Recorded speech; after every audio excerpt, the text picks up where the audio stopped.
To meet one of our favorite guests. Mr. Gerald Celente is founder of the Trends Research Institute back in 1980. He's a pioneer trend strategist. Mr. Celente is no Monday morning quarterback. He founded, as I said, the Trends Research Institute in 1980. Visit he and his team on trendsresearch.com. Gerald, welcome to House Street. Thank you for the time today. Oh, thanks for having me, Tom. Latest flash, Kingston, New York, dated yesterday. The greatest depression that the Trends Research Institute forecast well before Wall Street or Washington would acknowledge a recession is upon us. Give us a couple sentences on that, Gerald.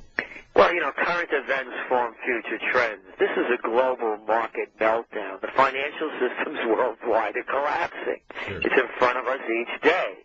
Lithuania, Latvia, Romania, Bulgaria, you name it, Hungary, Ukraine. They're gone. They're underwater. Ireland, Spain. There's a global financial meltdown. The UK and the US. Let's just take a look at what's happened in the last couple of days. The markets of the developed nations went down some 4 or 5% in one day in the underdeveloped nations. In the US now, our Dow is below 1997 levels, who no one was talking about Dow's 6,700. Yeah. And so, this is the proof is in front of us. Washington cannot come up with a solution. No one can. They're doing it worldwide. They're throwing good money after bad to bail out failing financial institutions. The game is over. And anyone that doesn't see it is living in delusion, or they're hopeful that, the investments they've made, they're somehow going to recoup. So it's a willful delusion. Well, Gerald, also it seems like investors are selling stocks, just as Federal Reserve Chairman Mr. Bernanke is telling Congress economic recovery depends on the government's ability to stabilize weak financial markets. Sounds like Mr. Market isn't buying any of this. No, they're not. The global markets, every time, by the way, we heard the new Treasury Secretary Geithner come out with his plan that was a no plan, the market went down 4%. President Obama announced a stimulus plan, the market went down 3%.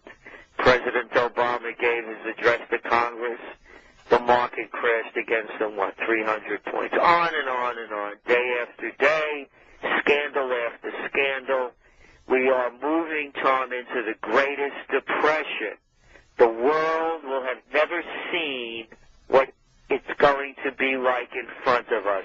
It will be much worse than the Great Depression.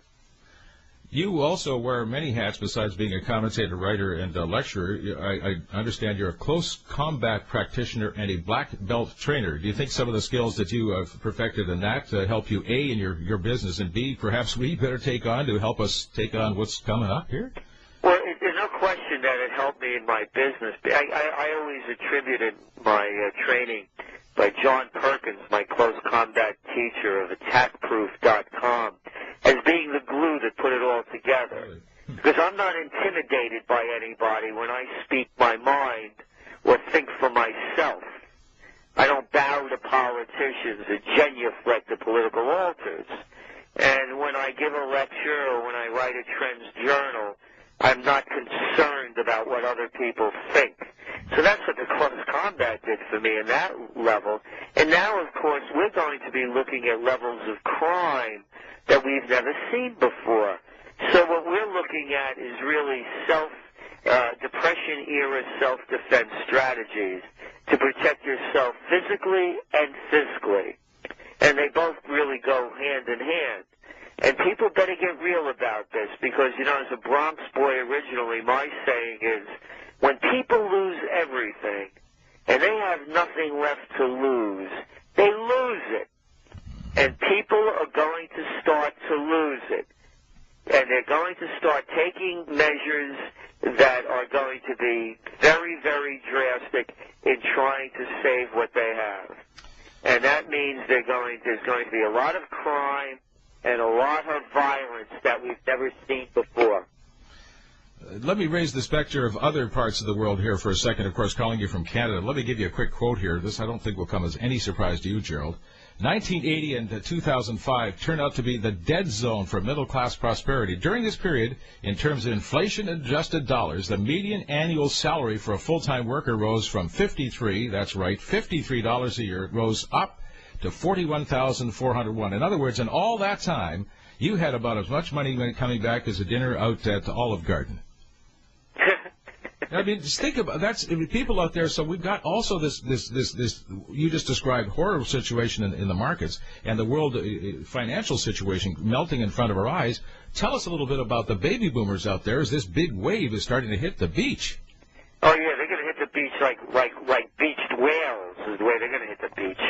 They're out of shape. You know, my line about baby boomers is they're going to be as they age, they're going to be deaf from all the loud music they heard, blind from the macular degeneration that nobody ever teaches us about until we get older, have to deal with elderly loved ones that have it.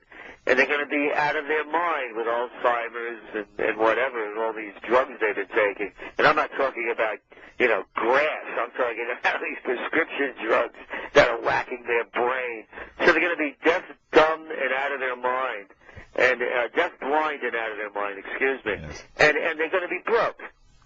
So there's going to be a lot of very serious problems coming about with the baby boomers, and there's not going to be enough care for them. And in looking at, as you mentioned, median household income in the States is below 1999 levels.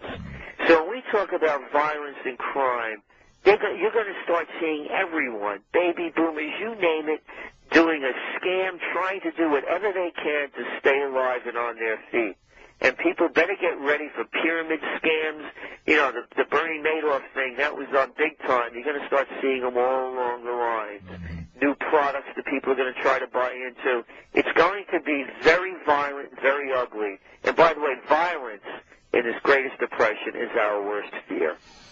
University of Massachusetts economist Thomas Ferguson, who spoke last weekend's Eastern Economic Conference, national conference in New York, Bush-Obama bank bailouts alone will cause a permanent addition of interest payments on the national debt, $100 billion a year forever. But worse, that means every American will pay, during the course of his or her lifetime, over $20,000 to rescue the banks from their bad loans. I bet you feel really good about that. Well, let me tell you why I feel so good about it. Let's look at Citigroup, that the U.S. people now own 36% of. This was put together by a fellow by the name of Sandy Weil. Well, Sandy Weil was the CEO of Travelers Insurance, and he put a deal together with Citibank, and he wanted to create a one-stop financial supermarket, and then they bought Smith Barney, the brokerage firm. Oh, and was Sandy Weil elevated to genius level in the media? He could do no wrong. Well, I don't call him a genius. I call Sandy Weil a greedy little pig. He had to gobble it all up for himself. I'm of Italian descent. I've heard enough mafia stories for the rest of my life. Tony Big Nose Pagano. How about Sandy Greedy Pig Weil? And that other one over there from Bank of America, Ken Money-Grubbing Lewis. These people put everyone else out of business so they could gobble it all themselves. And what did they do? The bankers, the commercial bankers, the local community bankers, they were bought out. They went out of business. So now you no longer had branch managers or vice presidents because of the economy of scale. So they could become clerks for Sandy Weil, the greedy pig, and the money-grubbing Ken Lewis from Bank of America, so that they could become billionaires. That's how I feel about it. Our guest is Gerald Celente. As you can tell, no passion at all from Mr. Celente. Trendsresearch.com on the web, some excellent publications.